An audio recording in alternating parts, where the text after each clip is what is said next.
2015 में एक और जो प्रश्न इस टॉपिक से आया है वो इस प्रकार से है।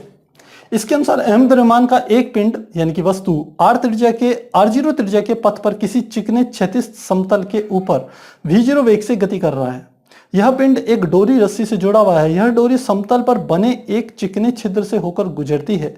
जैसा कि आरेख में दर्शाया गया है, इस डोरी पर तनाव को धीरे धीरे बढ़ाया जाता है, जिससे अंत में यह पिंड r0/2 त्रिज्या के वृत्ताकार पथ पर गति करने लगता है। तो गतिज ऊर्जा का अंतिम मान है। हमें काइनेटिक एनर्जी बनानी है, इसमें कितनी होगी।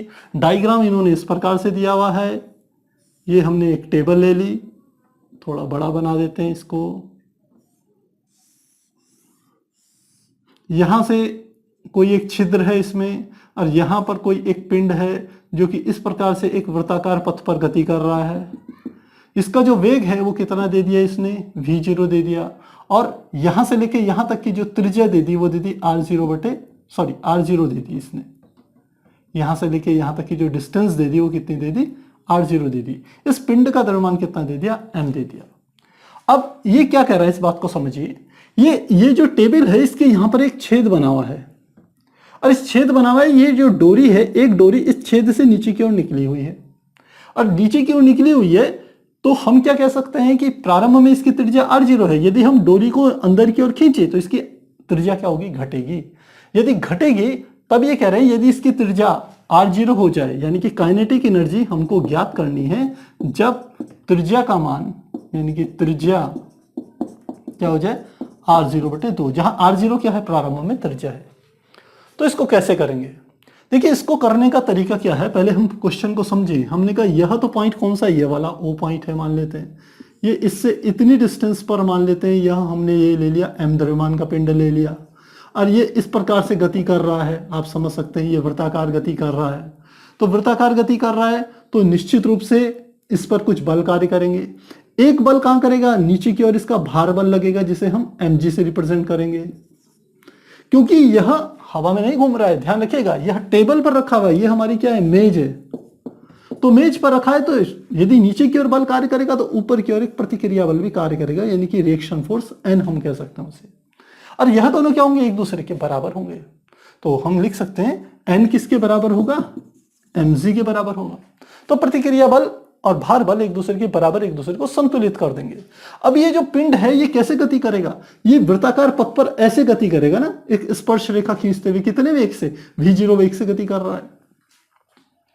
तो ये v0 वेग से गति करेगा तो इस पर अंदर की ओर, क्योंकि यहां से रस्सी कहां गई हुई, नीचे की ओर गई हुई है, तो इसके कारण रस्सी पर एक तनाव बल उत्पन्न होगा T, जिसकी दिशा आप जानते हैं पिंड से बाहर की तरफ होगी।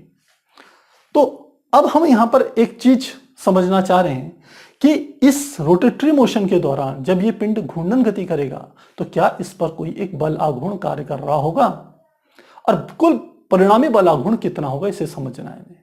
तो देखिए इसको समझिए। देखिए इस पर कितने बल कार्य कर रहे हैं, पहला बल कार्य कर रहा है ये N। तो N बल कहां है, ऊपर की ओर। तो इस अक्ष के परितः क्योंकि ये पिंड घूम रहा है तो बल आघूर्ण क्या हो जाएगा, लगने वाले बल का मान N, और घूर्णन अक्ष कौन सी है, ये O से इसकी दूरी। तो क्या हो जाएगा, N मल्टीप्लाई घूर्णन अक्ष से दूरी, यानी कि O, इस बिंदु को कोई मैं नाम दे देता हूं, मान लेते हैं ये नाम है A, नाम ले लिया इसको मैंने, इस बिंदु का नाम A। तो N लगने वाला बल, और घूर्णन अक्ष से दूरी क्या है, A, OA। ये क्या मैंने ले लिया, टाउ ले लिया, किसके कारण, N फोर्स के कारण लगने वाला बल इतना होगा। और इसकी दिशा क्या है, आप समझ रहे हैं, इसकी दिशा क्या है, ऊपर की ओर। ठीक इसी प्रकार से यदि हम इस mg बल को समझें, ये A ना लेकर के इसको 1 ले रहे हैं, तो इसी प्रकार हम कह रहे हैं mg बल कहां लग रहा है, नीचे लग रहा है। तो इसके कारण जो बल आघूर्ण उत्पन्न होगा वो बराबर क्या होगा, लगने वाला बल क्या हो गया, mg, और घूर्णन अक्ष कौन सी है, O। तो O से A तक की दूरी फिर से क्या आ जाएगी, OA। अभी हमने आपको बताया कि N बराबर तो किसके, mg के। इसका अर्थ है कि ये τ1 τ2 के बराबर होगा। लेकिन τ1 की दिशा क्या है, ऊपर की ओर, और τ2 की दिशा क्या है, नीचे की ओर। तो यह एक दूसरे को निरस्त कर देंगे, यानी कि इस बिंदु पर जो कुल बल आघूर्ण होगा वो 0 होगा। अब इस पर एक और बल लग रहा है, तनाव बल T। T की डायरेक्शन क्या है, O की तरफ है। तो T के कारण जो बल लग रहा है वो मान लेते हैं τ3 है। किसके कारण उत्पन्न हो रहा है ये तनाव बल, T के कारण। तो इसका मान क्या आ जाएगा, तो जो T3 हो जाएगा, टाउ 3 बराबर हो जाएगा लगने वाला बल T मल्टीप्लाई इस बल की घूर्णन अक्ष से दूरी। तो देखिए यहां पर बल की हम क्रिया रेखा यूज करते हैं कभी भी, आप बलागुण में देखिए तो बल गुणा घूर्णन अक्ष से लंबवत दूरी, और घूर्णन अक्ष से लंबवत दूरी निकालने के लिए जो बल लग रहा है उसकी क्रिया रेखा की और घूर्णन अक्ष के बीच की दूरी लेते हैं। अब ये तनाव बल जो है उसकी क्रिया रेखा यही वाली है, और ये कहां से होकर के जा रही है, घूर्णन अक्ष से होकर के जा रही है। तो इस तनाव बल की जो क्रिया रेखा है उसकी और घूर्णन अक्ष की जो दूरी है वो 0 के बराबर है। तो टाउ 3 बराबर हो जाएगा T मल्टीप्लाई 0, यानी कि टाउ 3 का मान भी किसके बराबर आ गया, 0 के बराबर। इसका अर्थ है कि इस पूरे सिस्टम पर जो कुल बल आघूर्ण लग रहा है यानी कि टाउ समेशन ऑफ टाउ वो किसके बराबर हो गया, 0 के बराबर। और यदि बल आघूर्ण 0 के बराबर है इसका अर्थ है इस पर कोणीय संवेग संरक्षण का नियम कार्य करेगा। और कोणीय संवेग संरक्षण का नियम कहता है कि यदि किसी पिंड पर कोई बाह्य बल कार्य नहीं कर रहा है, कोई बलागुण कार्य नहीं कर रहा है, तो पिंड का कुल कोणीय संवेग संरक्षित रहेगा। इसका अर्थ है कोणीय संवेग संरक्षित होगा। कोणीय संवेग क्या होगा, संरक्षित होगा। और कोणीय संवेग हमारा क्या होता है, कोणीय संवेग होता है हमारा m गुणा v गुणा r। रेखीय संवेगों के आघूर्णों के योग को ही कोणीय संवेग कहते हैं। तो m गुणा v गुणा r। तो प्रारंभ में क्या होगा कोणीय संवेग, m पिंड का द्रव्यमान है, v0 पिंड का वेग था तो यहां लिख लेंगे v0। और प्रारंभ में त्रिज्या कितनी थी, यहां से लेके यहां तक की डिस्टेंस इसने दी थी r0, तो किसके बराबर होगा, r0 के बराबर होगा। तो पहली स्थिति में जब पिंड यहां पर था, यहां से यहां तक की दूरी किसके बराबर थी, r0 के बराबर थी, तो उस क्षण इसका कोणीय संवेग इतने के बराबर होगा। अब मैंने क्या करा, इस रस्सी को खींच दिया और यही वाला पिंड यहां पर पहुंच गया। अब m कहां हो गया, यहां से लेके यहां तक के बीच की दूरी कितनी हो गई, हमने कहा ये बीच की दूरी होगी r0/2, हमें प्रश्न में दी हुई है। और अब ये फिर से ऐसे ही गति करेगा तो इस समय इसका जो वेग था यहां पर हमने v0 लिया, यहां पर इसका वेग मैंने ले लिया v। तो चूंकि बलागुण 0 है, कोणीय संवेग संरक्षित होगा, तो चाहे इस स्थिति में घूर्णन करे, चाहे इस स्थिति में घूर्णन करे, चाहे अन्य स्थिति में घूर्णन करे, चाहे यहां तक पर भी होता, तो इसका कोणीय संवेग बराबर ही होता, संरक्षित होता, परिवर्तित नहीं होता। तो m गुणा v गुणा r बराबर होगा m गुणा v। अब की बार नया वेग इस बिंदु पर क्या लिया मैंने, v, और इसकी r0 यानी कि यहां से यहां तक की दूरी कितनी होगी, r0/2। तो यहां से मुझे कुछ नहीं करना, v की वैल्यू निकालनी है। तो m से m कट गया, r0 से r0 कट गया, तो इस दो की यहां गुणा कर दें तो v बराबर आ जाएगा 2 × v0। तो हमें यहां पर कण का वेग पता चल गया। हमें क्या निकालनी है, इस स्थिति में k की वैल्यू निकालनी है। तो आप जानते हैं क्योंकि k इजिकल टू होता है 1/2 mv² के, तो क्या हो जाएगा 1/2 m, और v का मान क्या है 2v0, तो लिखेंगे 2v0 का स्क्वायर, 2v0 का स्क्वायर। तो क्या आ जाएगा ये, k इजिकल टू किसके बराबर आ जाएगा, इसको सॉल्व करेंगे तो 1/2 m गुणा 4v0²।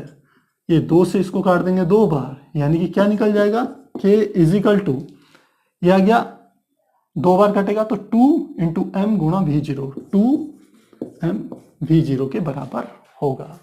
तो जो गतिज ऊर्जा होगी इसकी होगी वो 2m v0 के बराबर होगी, v0 के बराबर नहीं, v0², ध्यान रखिएगा ये स्क्वायर आएगा यहाँ पर, 2m v0² के बराबर होगी। अब इस हिसाब से देखें प्रश्न में कौन सा आंसर सही है, तो 2m v0² यानी कि ऑप्शन सी जो ऑप्शन है वो बिल्कुल सही है। तो इस प्रकार से हम इस प्रश्न को करेंगे। ध्यान रखिएगा थ्योरी में भी ये प्रश्न कई बार आता है, आपने देखा होगा वहां पर एग्जाम्पल दिया जाता है कि कोई लड़की स्टूल के ऊपर खड़ी हुई है, उस पर हाथ भार की ओर फैले हुए हैं, वो सिकोड़ लेती है तो उसका वेग बढ़ जाता है वहां पर, तो बिल्कुल कोणीय संवेग संरक्षण के सिद्धांत पर ही कार्य करता है। तो ये जो प्रश्न था हमारा कोणीय संवेग संरक्षण के सिद्धांत पर आधारित था।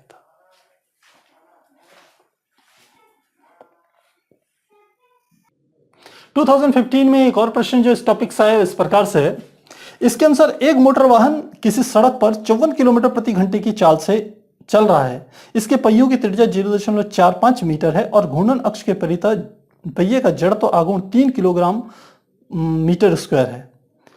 साथ ही कह रहा है यदि ब्रेक लगाने के बाद वाहन को रुकने के लिए 15 सेकंड का समय लगता है, वाहन को रुकने के लिए, ध्यान रखिएगा, तो ब्रेक द्वारा पहिए पर लगाया गया औसत बल आघूर्ण का मान होगा। तो हमें क्या निकालना है? टॉर्क एवरेज, इसकी वैल्यू को कैलकुलेट करना है, यानी कि टॉर्क का औसत मान ज्ञात करना है। क्या क्या चीजें हमें दे दी है? सबसे पहले किसी सड़क पर चाल दे दी, यानी कि प्रारंभिक चाल जिसे हम यू से रिप्रेजेंट करते हैं, यह है 54 किलोमीटर प्रति घंटा।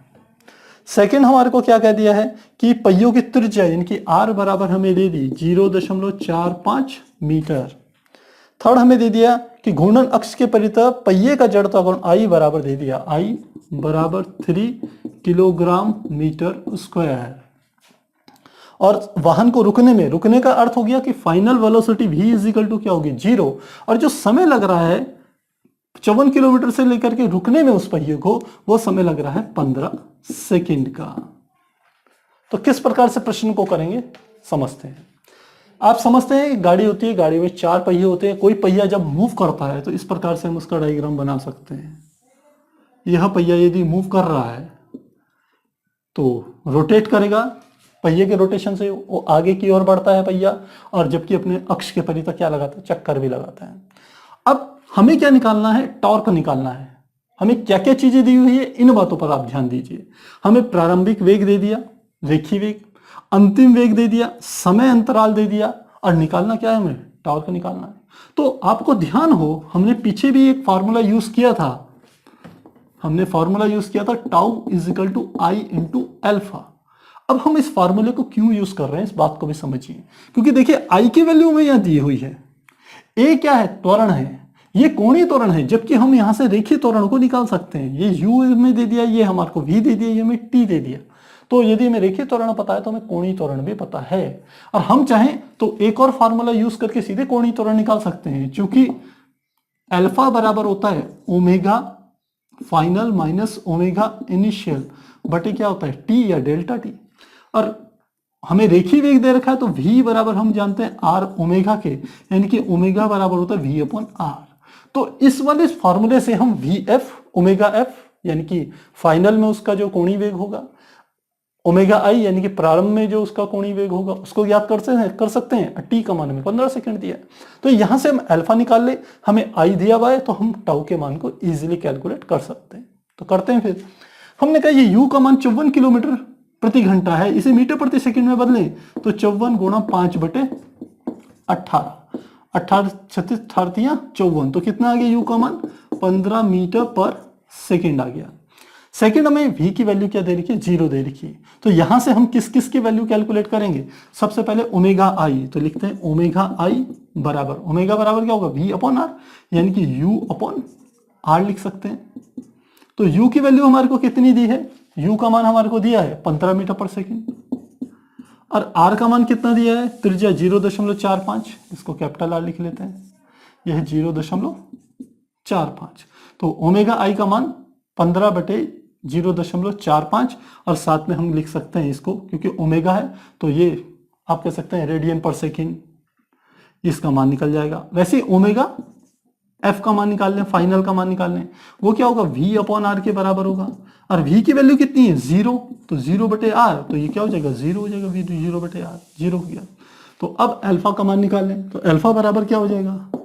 हमने कहा था ये हो जाएगा ओमेगा एफ माइनस ओमेगा आई अपॉन टी। तो ओमेगा एफ की वैल्यू कितनी है? 0, फाइनल जो कोणीय वेग है वो क्या है? 0, इनिशियल कितना है? 15/0.45 माइनस 15/0.45, और बटे टी का मान कितना है? 15। तो ये तो 0 हो गया, तो ये हो गया माइनस 15/0.45 गुणा क्या आ गया? 15 आ गया। तो 15 से 15 कट जाएगा, तो क्या आ गया? माइनस 1/0.45। किसका मान निकल गया? ये अल्फा का मान हमारा निकल गया।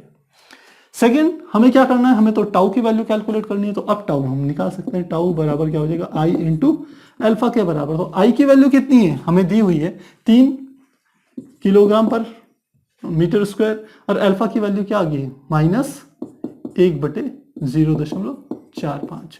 तो दशमलव हटाया, ऊपर 2 जीरो बढ़ा दिए, यानी कि ये हमारा निकल गया 300/45। काट देंगे तो यानी कि 100/300 15, लेकिन माइनस का निशान जरूर रहेगा। माइनस का निशान क्यों है आप समझ सकते हैं, बला गुण इसलिए नेगेटिव है क्योंकि यह क्या कर रहा है, लगातार उसकी गति का विरोध करके उसको गति अवस्था विरामावस्था में लग रहा है, तो इसलिए बला गुण क्या होगा, नेगेटिव होगा। तो कितना आ जाएगा, 15 छिका 90, तो माइनस 6.66 यानी कि 6-7 लगभग इतने के बराबर आएगा। तो हमारा क्या हो जाएगा, इतने न्यूटन मीटर के बराबर होगा। तो इस प्रकार से हम क्या कर सकते हैं, इसे कैलकुलेट कर सकते हैं। तो हमारा निकल के आया है 6.66 किलोग्राम मीटर स्क्वायर पर सेकेंड स्क्वायर। तो ऐसे लिख सकते हैं। तो ये कुल मिलाकर के हमने 6-7 लिखा है, तो एक कुल मिलाकर के ऑप्शन ए क्या है, बिल्कुल सही है। तो इस प्रकार से हम इस प्रश्न को हल करेंगे।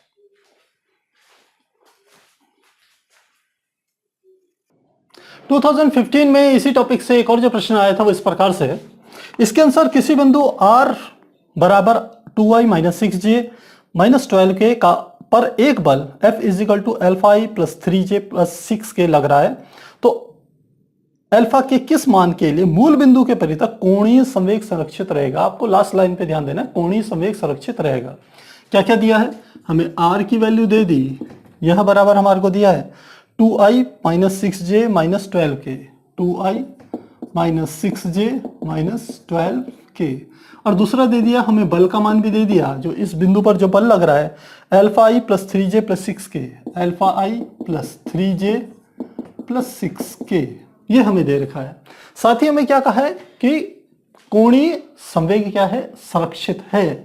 तो लिखते हैं चूंकि कोणीय संवेग संरक्षित है, संवेग संरक्षित है, अतः हम जानते हैं कोणीय संवेग संरक्षित होता है तो summation tau is equal to किसके बराबर होता है, 0 के बराबर होता है। यानी कि उस बिंदु पर लगने वाले सभी बलों के कारण जो टोटल बलागुण होगा वो 0 के बराबर होगा। तो इस चीज का हमें यूज करना है, हमें ज्ञात क्या करना है, अल्फा की वैल्यू को हमें ज्ञात करना है।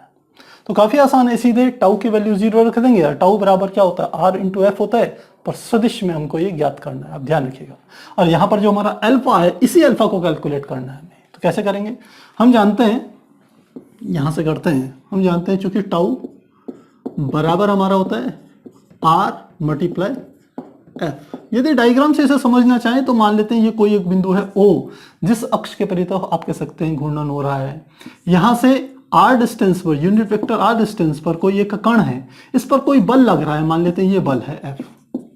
तो अब कह रहे हैं ये कि इस जो लगने वाला बल है जिसका मान ये है, इसमें आपको अल्फा की वैल्यू ज्ञात करनी है। यदि कोणीय संवेग क्या हो, संरक्षित हो, तो कोणीय संवेग संरक्षित होगा तो summation T is equal to 0 हो जाएगा, यानी summation tau is equal to 0 हो जाएगा। तो टाउ बराबर क्या होता है, r इंटू एफ के बराबर। तो वैल्यूज पुट करें तो टाउ इज इक्वल टू हमारा हो जाएगा, r की वैल्यू क्या हो जाएगी, आप इनके ऊपर कैप अपने से लगाते रहिएगा। तो ये आ जाएगा 2i plus minus 6j minus 12k, और इसमें हम क्रॉस प्रोडक्ट करेंगे, सदिश गुणन करेंगे किसका, alpha i plus 3j, alpha i plus 3j plus 6k का। तो आप जानते हैं किस प्रकार से करेंगे, सबसे पहले 2i में इस पूरे की मल्टीप्लाई कर देंगे, यानी कि हो जाएगा अल्फा आई, क्रॉस प्रोडक्ट का निशान और लगा लें, 2i मल्टीप्लाई क्या आ जाएगा, alpha i plus 3j plus 6k, साथ में माइनस 6j, फिर यही आ जाएगा क्रॉस के साथ alpha i plus 3j plus 6k, और तीसरा है माइनस 12k, और साथ में फिर से वही आ जाएगा क्रॉस के साथ alpha i plus 3j plus 6k। जब क्रॉस प्रोडक्ट रखते हैं तो आपको एक बात का ध्यान रखना होता है कि जो i क्रॉस i बराबर होता है j क्रॉस j बराबर होता है k क्रॉस k, और ये किसके बराबर होता है, 0 के बराबर होता है, पहली बात। दूसरा फार्मूला आपको यह ध्यान रखना है कि i क्रॉस j बराबर होता है k के, j क्रॉस k बराबर होता है i के, और तीसरा होता है k क्रॉस i बराबर किसके होता है, j के। और कहीं इसका उल्टा हो जाए तो आगे का निशान बदल जाता है। ये फार्मूले यदि आपको पता है तो आपको इसको करने में कोई परेशानी नहीं होगी। तो करते हैं, देखिए 2i की जब i में करेंगे तो ये तो 0 हो जाएगा, तो अब क्या करेंगे, 2i के अंदर मल्टीप्लाई करेंगे, तो 2 मल्टीप्लाई 3, 2 3 जा 6, तो सीधे लिख रहे हैं 2 3 जा 6। अब आया i और जे, तो आई क्रॉस जे, तो देखिए आई क्रॉस जे किसके बराबर होता है, के बराबर, तो 6k आ गया। फिर 2i की 6k में करेंगे तो 2 की 6 में करेंगे तो 2 छिंग 12, आई क्रॉस के, तो देखिए के क्रॉस आई तो बराबर होता है जे के, हमारे पास आई क्रॉस के है, उल्टा है, तो यहाँ माइनस जे आ जाएगा, तो यानी कि आगे माइनस का निशान लगा लीजिए और यहाँ पर क्या लिखा लीजिए जे। अब इसको आगे करें तो सबसे पहले जे में मल्टीप्लाई करेंगे तो 0 हो जाएगा, तो पहले इसकी करें 6 की अल्फा में करेंगे तो क्या आ जाएगा 6 अल्फा। अब ये है जे क्रॉस आई, तो देखिए आई क्रॉस जे बराबर तो होता है के, यह है जे क्रॉस आई बराबर किसके होगा, माइनस के होगा, विपरीत निशान पलट जाएगा, तो जे क्रॉस आई बराबर होगा माइनस के, और आगे पहले से ही माइनस है तो क्या हो जाएगा यहाँ पर प्लस आ जाएगा हमारा, और साथ में आप जानते हैं जे क्रॉस आई किसके बराबर है, हमने कहा ये के बराबर है। आगे चलें तो ये तो 0 हो गया।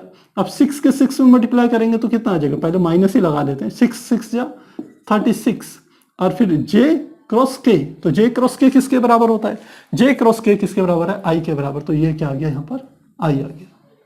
इतना मुझे लग रहा है आपको समझ में आ रहा होगा। ऐसे ही यहाँ माइनस से खोलें, माइनस, अब देखिए के में करेंगे तो 0 आ जाएगा, तो इसकी इनमें दोनों में मल्टीप्लाई करेंगे, 12 की अल्फा में करेंगे तो ये आ जाएगा 12 अल्फा। अब के की आई में मल्टीप्लाई करेंगे तो के क्रॉस आई बराबर किसके है, जे के, तो सीधे लिख लेंगे यहाँ पर जे।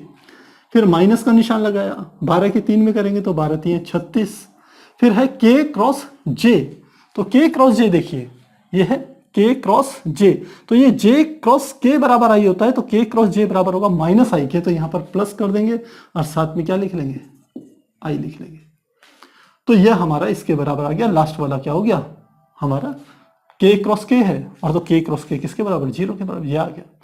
अब ये जो हमारी इक्वेशन है, हमने स्टार्टिंग में ही आपको बताया था ये समीशन टी किसके बराबर होगा, 0 के बराबर होगा, यानी कि ये पूरा पद किसके बराबर होगा, 0 के बराबर होगा। तो हम पहले आपस में जोड़ लें, देखिए ये भी के है, ये भी के है, यहाँ 6 के है, ये 6 अल्फा के है, तो के एक साथ रख लें, इन दोनों को एक साथ रख लें, तो दोनों में के कॉमन है, तो ये आ जाएगा 6 प्लस 6 अल्फा इंटू के पहला पद, फिर 12 जे है और यहाँ पर भी 12 जे है, ये दोनों माइनस के हैं, तो क्या आ जाएगा माइनस, ये 12 अल्फा है तो ये माइनस का आ जाएगा, ये आ जाएगा 12 प्लस 12 अल्फा इंटू जे, ये 36i प्लस का, ये 36i माइनस का है, तो इससे ये कट जाएगा।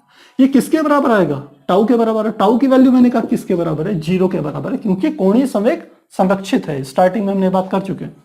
तो अब ये पद हमारे पास आया, इस पद के ऐसे आने का अर्थ है कि दायां पक्ष क्या होना चाहिए, इसको ऐसे लिख लेते हैं 6 प्लस 6 अल्फा इंटू के माइनस 12 प्लस 12 अल्फा इंटू जे। यदि इसको भी आई जे के पदों में व्यक्त करें तो क्या हो जाता, 0i plus 0j plus 0k, ऐसे लिख सकते थे।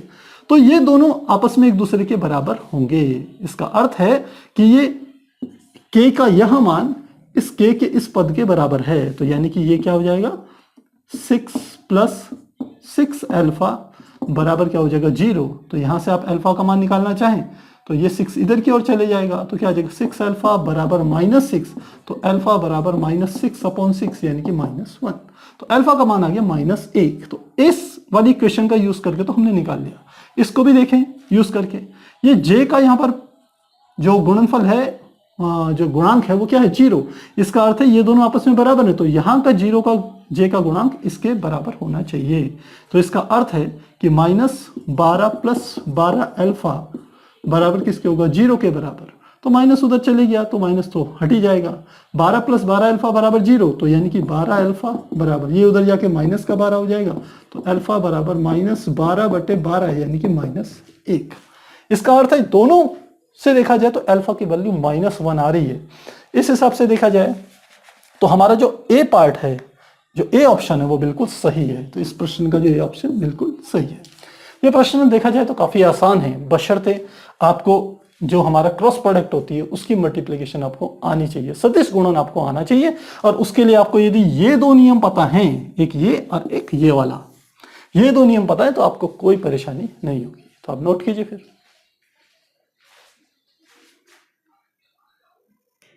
2015 में एक और प्रश्न जो इस टॉपिक से आया इस प्रकार से है, इसके अनुसार किसी दृढ़ छड़ की लंबाई कैपिटल एल और इसका द्रव्यमान नगण्य है। इसके दो सिरों पर क्रमशः m1 तथा m2 द्रव्यमान के दो बिंदु पिंड रखे गए हैं।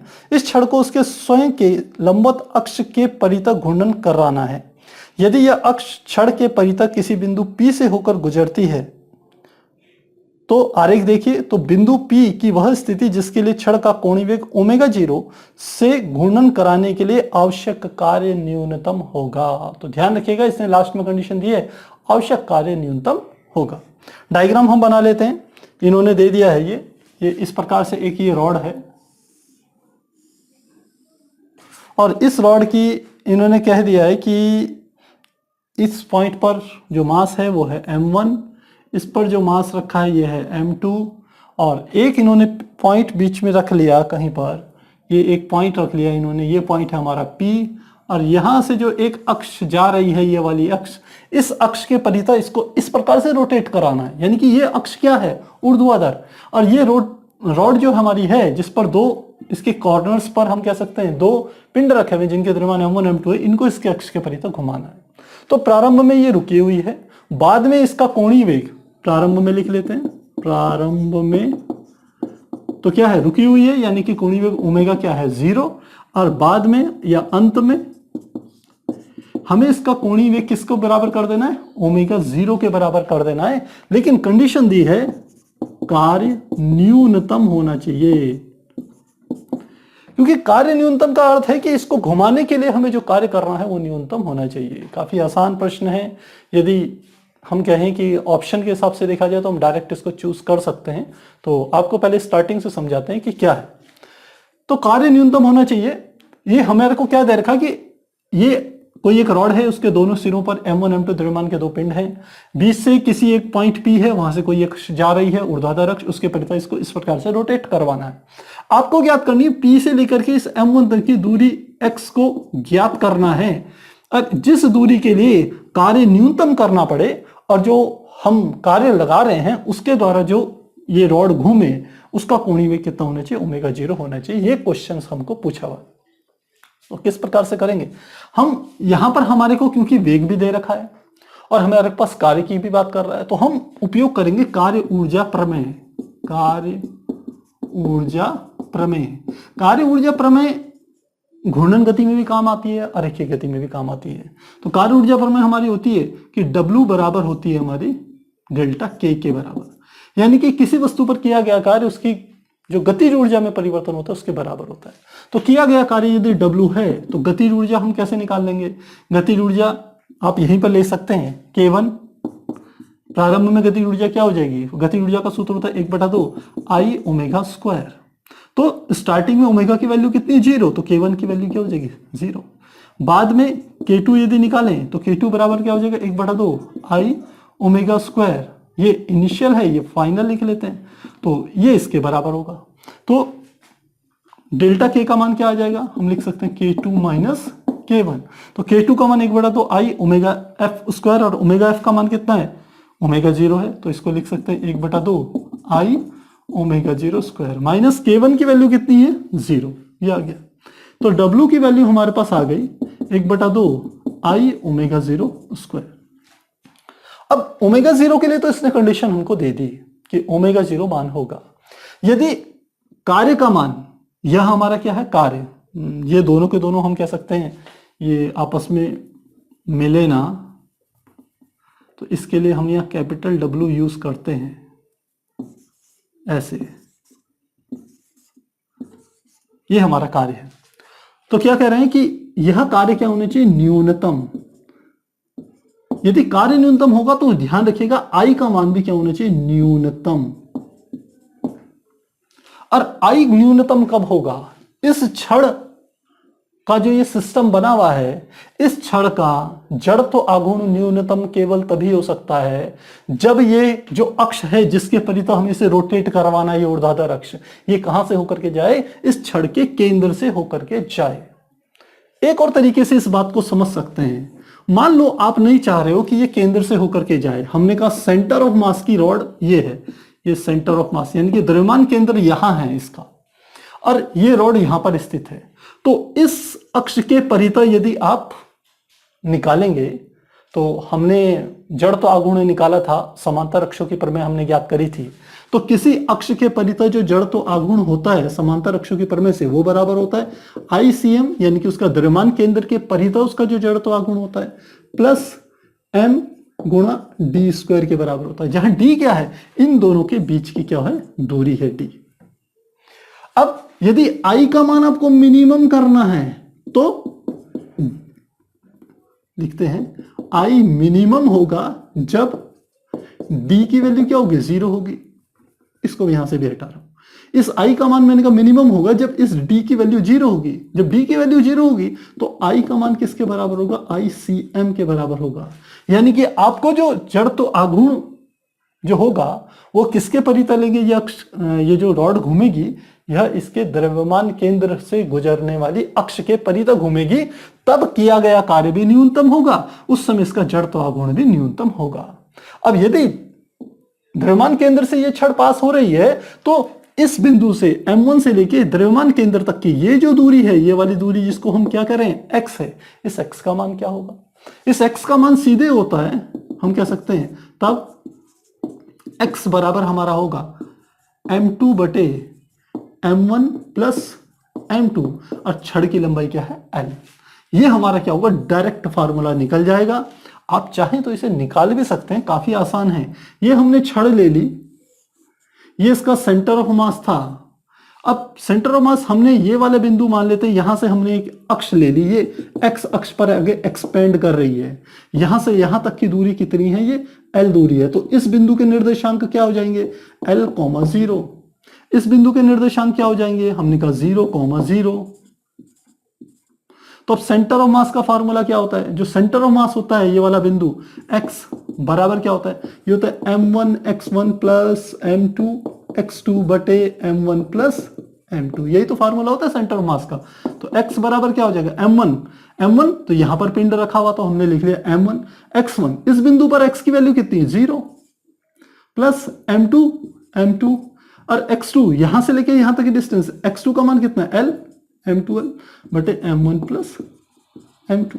तो ये तो पद 0 ही हो गया, तो सीधे यही तो निकल गया m2l upon m1 plus m2, और यही हमारा क्या होगा, फार्मूला होगा। तो x की वैल्यू इस प्रकार से हम कैलकुलेट कर सकते हैं। काफी आसान है, इतनी बड़ी काम करने की आवश्यकता नहीं थी। आप चाहते डायरेक्ट इसमें फार्मूला प्रश्न पढ़ते आपको समझ में आ जाता कि यदि कार्य न्यूनतम है तो जो अक्ष होनी चाहिए वो कहां से जानी चाहिए, द्रव्यमान केंद्र में से होकर के जानी चाहिए, और द्रव्यमान केंद्र की जो डिस्टेंस होती है किसी एक छोर से x बराबर वो होती है m2 upon m1 plus m2 multiply जो छड़ की लंबाई होगी जो कि कैपिटल L में दी हुई है। इस प्रकार से करेंगे और इस हिसाब से देखा जाए तो हमारा जो डी पार्ट है वो बिल्कुल सही है। कौन सा पार्ट ठीक है, डी ऑप्शन जो दिया है वो बिल्कुल सही है। तो इस प्रकार से करेंगे।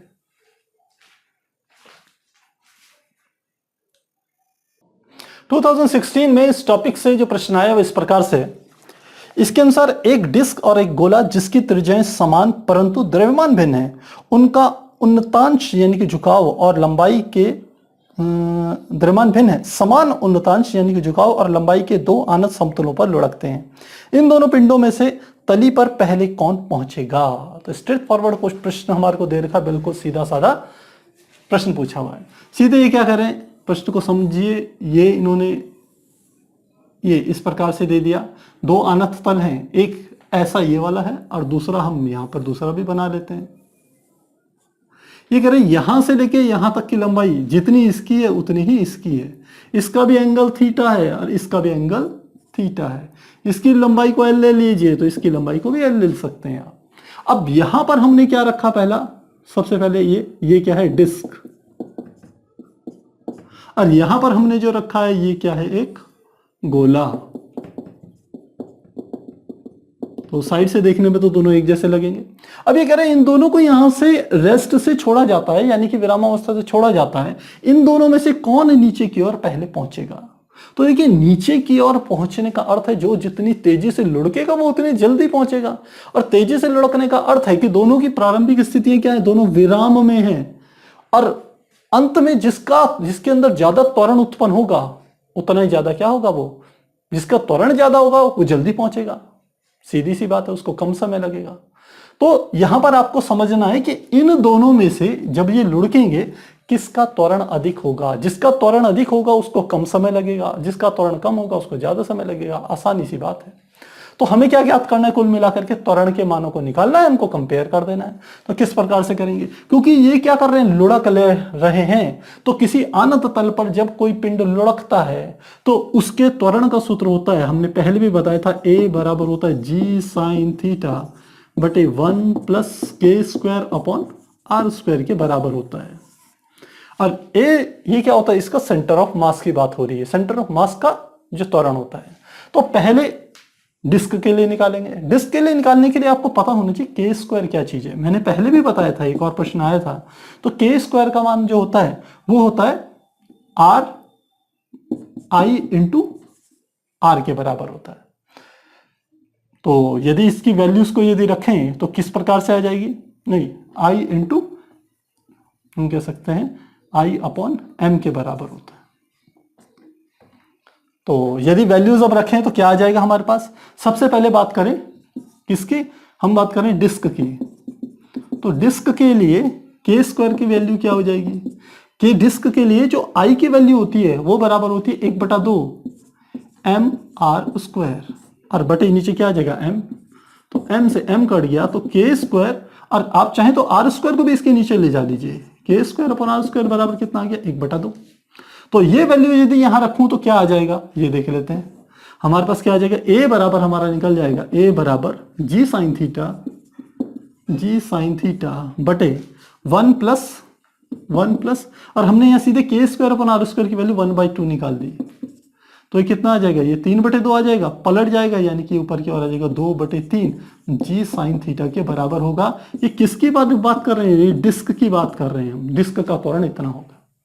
ठीक है, ऐसे ही हम गोले की बात कर लें तो गोले के लिए भी फार्मूला तो बिल्कुल यही वाला होगा, ए बराबर जी साइन थीटा बटे 1 प्लस के square upon are square.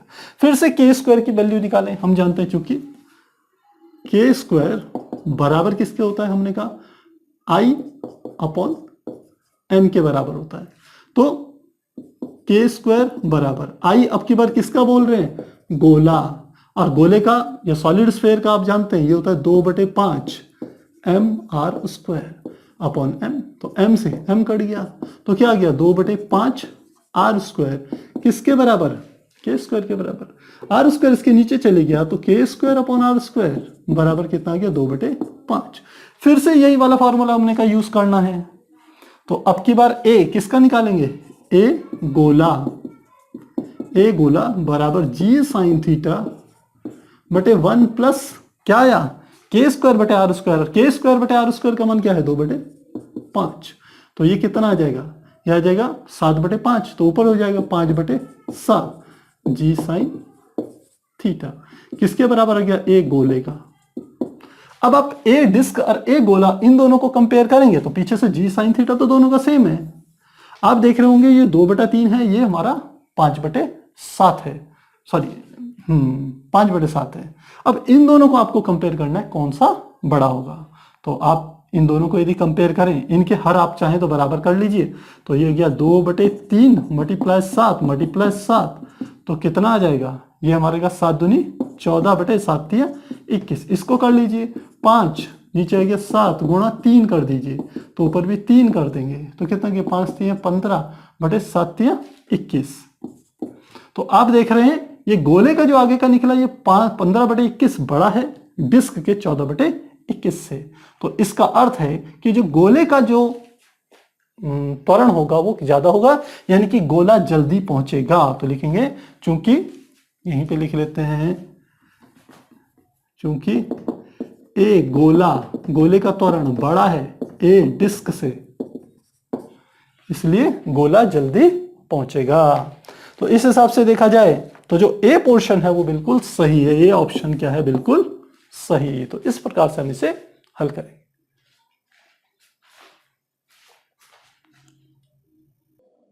To 2016 में इसी टॉपिक से जो एक प्रश्न आया है वो इस प्रकार है। इसके अनुसार द्रव्यमान m तथा त्रिज्या r की किसी डिस्क से r व्यास का कोई वृत्ताकार छिद्र इस प्रकार काटा जाता है कि उसका किनारा डिस्क के केंद्र से गुजरे। डिस्क के शेष भाग का डिस्क के लंबवत उसके केंद्र से गुजरने वाली अक्ष के परितः जड़त्व आघूर्ण होगा। तो क्या कहा है इसने प्रश्न में, पहले प्रश्न समझते हैं। इसके अनुसार एक ये डिस्क है, इस डिस्क की जो त्रिज्या है यहां से लेके यहां तक की, ये हम मान लेते हैं त्रिज्या क्या दी है इसने, आर दी है। अब क्या कह रहे हैं, ये जो हमारी डिस्क है इससे एक दूसरी डिस्क हमने काट ली जिसका व्यास आर है, इसका व्यास आर है मतलब उसकी त्रिज्या r/2 होगी, पहली बात।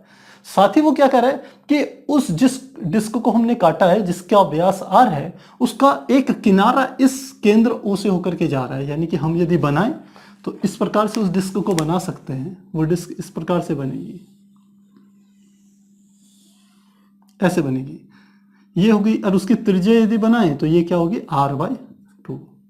तो अब कह रहे हैं कि जो शेष डिस्क बच गई इसको काटने के बाद, इसको होल करने के बाद यहां से उस डिस्क का हमें जड़त्व आघूर्ण ज्ञात करना है। ये काफी अच्छी प्रॉब्लम है, आप इसको ध्यान से जरूर देखिएगा क्योंकि इससे आपको काफी अच्छे आइडिया होंगे आगे के प्रश्नों के लिए भी। कैसे करेंगे, हम जानते हैं किसी डिस्क का जड़त्व आघूर्ण जो होता है, हम जानते हैं क्योंकि आई डिस्क का जड़त्व आघूर्ण बराबर होता है mr²/2। तो इस बड़ी डिस्क का जड़त्व आघूर्ण mr²/2 होगा। अब जड़त्व आघूर्ण का जनरल फार्मूला क्या होता है समझिए। जड़त्व आघूर्ण का फार्मूला होता है I = समेशन I = 1 से लेकर के n तक, ये होता है mi/r² के बराबर होता है। जड़त्व आघूर्ण क्या होता है कि किसी, हम कोई निकाय लें, उसके अलग अलग छोटे छोटे कण ले लें, उन सभी कणों का अलग अलग यदि घूर्णन अक्ष के परितः जड़त्व आघूर्ण निकालें, उन सबको जोड़ दें तो पूरे के पूरे निकाय का जड़त्व आघूर्ण आ जाता है।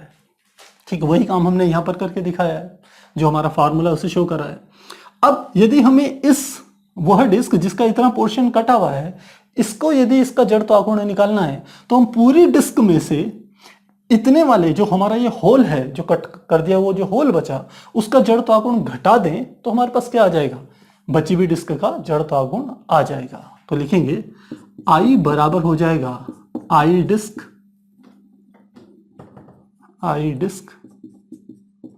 संपूर्ण डिस्क का माइनस I, ये हमारा क्या हो गया होल। इस छेद का निकाल लेते हैं, इस वाले हिस्से का जड़त्व आघूर्ण। अब किस प्रकार से निकालेंगे, I डिस्क का तो हमें पता है, इस प्रकार से निकाल लेंगे। अब I होल का कैसे निकालेंगे, इस होल का जड़त्व आघूर्ण यदि उसके केंद्र से निकाला जाए तो फॉर्मूला बिल्कुल यही होगा mr²/2। लेकिन बात समस्या क्या है कि यहां पर जो जड़त्व आघूर्ण निकालना है हमें इस बिंदु से नहीं, इस बिंदु से होकर के निकालना है, क्योंकि यह बिंदु कहां लाई कर रहा है, इस वाले के एक कोने पे कर रहा है। तो इसको निकालने के लिए हमने पहले भी यूज की थी समांतर अक्षों की प्रमेय, ठीक वही प्रमेय हम यहां इस्तेमाल करेंगे। ये हमने एक डिस्क ली, इसी वाली डिस्क को मैं यहां बना रहा हूं, मैंने कहा ये मेरे पास एक डिस्क है, इसकी इस अक्ष के परितः जड़त्व आघूर्ण मुझे निकालना है। तो यह इसकी क्या हो गई, सेंटर ऑफ मास हो गया, यानी कि द्रव्यमान केंद्र।